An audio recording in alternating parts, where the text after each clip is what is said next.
नमस्कार. माझं नाव प्रशांत निकम आणि महाराष्ट्र माझा या चॅनलमध्ये तुमचं सर्वांचं स्वागत आहे. मित्रांनो, आपण नेहमीच नवनवीन विषय घेऊन येत असतो. त्यामुळे जर चॅनलला सबस्क्राईब केलं नसेल तर सबस्क्राईब करा, लाईक करा आणि शेअर करायला विसरू नका, कारण अतिशय महत्त्वाच्या गोष्टी आपले मित्र नातेवाईक यांच्यापर्यंत पोहोचतात. तर मित्रांनो, थंबनेलवरून आजचा विषय तुमच्या लक्षात आला असेल की पेट्रोलच्या किमती नेमक्या कशा वाढतात किंवा का वाढतात किंवा कोण वाढवतं आणि ऍक्च्युली पेट्रोल आपल्या भारतात कसं येतं, किती रुपये लिटरने येतं किंवा तेलाचे काय भाव असतात किंवा गॅसचे काय भाव असतात. हे जे म्हणतात वीज वाचवा, हे नेमकं अक्षरशः आहे काय, हे कुठपर्यंत आलेले आहे किंवा याच्या मागचं रहस्य काय ते आपण आज जाणून घेऊया. तर बघूया आपण सुरुवातीला की पेट्रोल डिझेलचे दर हे कसे वाढतात. आता पेट्रोल डिझेलचे दर हे बाहेरचा देश वाढवत नाही, तर आपल्या देशात ते वाढवले जातात. जो राजकीय बलाढ्य पक्ष आहे, ज्याचं नेतृत्व सध्या आपल्या देशावरती आहे, हे लोक पेट्रोलचे दर वाढवतात. कसे वाढवतात बघूया आपण. आता हे जे कच्चं तेल येतं आपल्याला, ते येतं इराण इराक मधून. तर त्याची कॉस्ट फार फार तर 30-32 रुपये लिटरने असते. तर हे ज्यावेळी भारतात येतं त्यावेळी मोठमोठ्या रिफायनरी असतात, म्हणजे जिथं स्टॉक केला जातो तिथे त्याच्यावरती प्रक्रिया केली जाते आणि त्याला शुद्ध केलं जातं आणि तेच पेट्रोल तिथून प्रत्येक भागात, म्हणजे पुणे असेल, आणखी मुंबई असेल, कुठे सगळीकडे पोहोचवलं जातं, महाराष्ट्रामध्ये म्हणा किंवा सगळीकडे पोहोचवलं जातं. तर तो जो येणारा खर्च, प्रक्रियेवरती येणारा एक खर्च, तो एक खर्च याच्यामध्ये ऍड होतो. दुसरी गोष्ट, जे पंपवाले आहेत मालक लोक, त्या डीलरचं डीलर कमिशन, जे काही पेट्रोल मागे 1 रुपये असेल, 1.5 रुपये असेल, डिझेल मागे 1.5-2 रुपये असेल पर लिटर.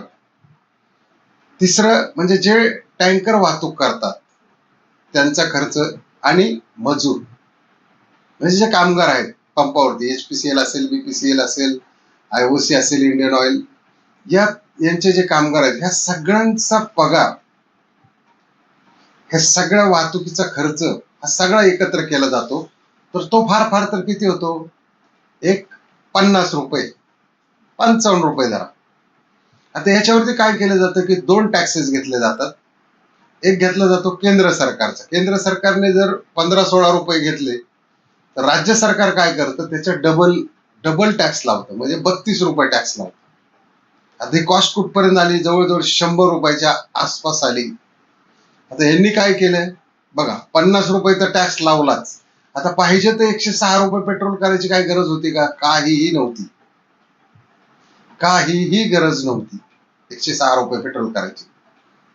103 रुपयांनी सुद्धा चाललं होतं, चालून द्यायचं होतं. पण ह्याच्यात ही कॉस्ट कोणी वाढवली?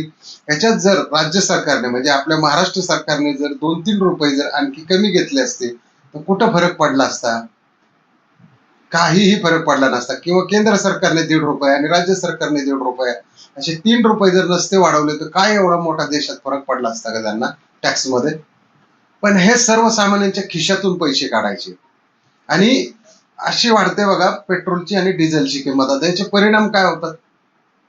आता शेतकऱ्याला कांद्याचा भाव किती आहे तिथं? 1 रुपया 2 रुपये. त्याला ती वाहतूक करून आणायला सुद्धा परवडत नाही, कारण डिझेल पेट्रोलचे रेट वाढले. आणि तिथे जागेवरती 1 रुपया 2 रुपये किलोनी जो कांदा घेतला जातो, तोच पुण्यामध्ये एखाद्या राजस्थानाच्या दुकानामध्ये तोच 20 रुपये, 25 रुपये, 30 रुपये किलोने विकला जातो. ट्रान्सपोर्टचं वेगळं त्यांचं निघतं आणि हे लोक त्याचे 10 ते पट पैसे करतात आणि शेतकरी मात्र तसाच हे होत चाललेलं आहे. म्हणजे भाजीपाला आणायचं म्हणलं तरी आजकाल शेतकऱ्यांना परवडत नाही. जसं डिझेल पेट्रोल वाढलंय, भाजीपाल्याच्या आवकमध्ये घट झालेली आहे. त्याच्यामुळं पालेभाज्यांना भाव सुद्धा राहिलेले नाही. जी गवार 40 रुपये पावशेर असायची, तीच गवार आज 20 रुपये पावशेर आहे. याचा परिणाम काय कशावरती झाला? मोठ्या बाजारपेठेवरती झाला, जे घाऊक व्यापाऱ्यांवरती झाला. दुसरी गोष्ट, जे स्विगीने डिलिव्हरी करतात किंवा फ्लिपकार्ट असेल, बरेच ऑनलाईन जे ॲप असतील त्यांची डिलिव्हरी करतात, तेही काय म्हणायला लागले की आमच्या डिझेल पेट्रोल वाढले, आम्हाला दर वाढवून द्या. दुसरी गोष्ट, जे लोक रिक्षा टॅक्सीने प्रवास करतात ते सुद्धा भाव वाढवतात. जे आता ओला उबेरचा 25 रुपये किलोमीटर आहे, तो आता 30 रुपये किलोमीटर करणार. म्हणजे एकंदरीत या पेट्रोल डिझेलमुळं सर्वसामान्यांचं पूर्ण बजेट कोलमाडून जातं. जे आंबे समजा आता तुम्हाला मिळत होते 200-400 रुपये डझन, ते आता पुन्हा 500-600 रुपये डझन वरती जाणार. म्हणजे सगळ्याचीच भाव वाढ होते याच्यामध्ये. म्हणजे याच्यामध्ये पूर्ण नुकसान हे मध्यम वर्ग असतील किंवा सर्वसामान्य माणूस असेल, सर्वसामान्य शेतकरी असेल, सर्वांचं नुकसान होतं या ठिकाणी पेट्रोल डिझेलचे भाव वाढल्यानंतर. हा झाला पेट्रोल डिझेलचा परिणाम. मी एक क्लिप पाहिली योगी आदित्यनाथची की तुम्ही वीज वाचवा, ह्या घरात नसेल तर इथला पंखा बंद करा, लाईट बंद करा, उपयोगी नसेल तर 2-2, 4-4 लाईटी लावू नका, एसी बंद करा. आणि इकडं आता जो विजय, जो सिने अभिनेता तामिळनाडूचा जो सीएम झालेला आहे थालपिया, तर त्यांनी 200 युनिट पर्यंत वीज माफ केलेली वीज. हे कसं, हे सूत्र कुठं जुळतं? इकडं मोदी म्हणतात सोनं खरेदी करू नका, त्यांनी तिकडं तामिळनाडू सरकारने सांगितलं की 8 ग्रॅम सोनं आम्ही कुणाचंही लग्न असू द्या घरातल्या मुलीचं आम्ही त्यांना देऊ. गॅस म्हणतात कमी वापरा, आता तिकडे 6% मोफत दिल्या जाणार.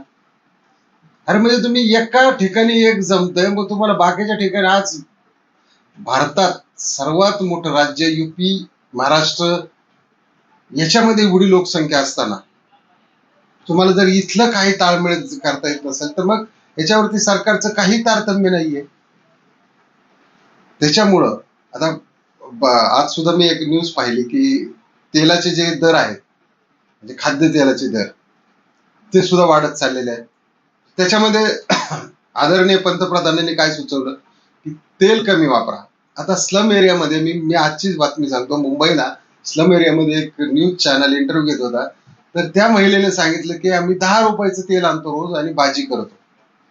म्हणजे बघा, रोजंदारीवर जगणारी किंवा हातावर पोट असणारी भरपूर लोक आहेत.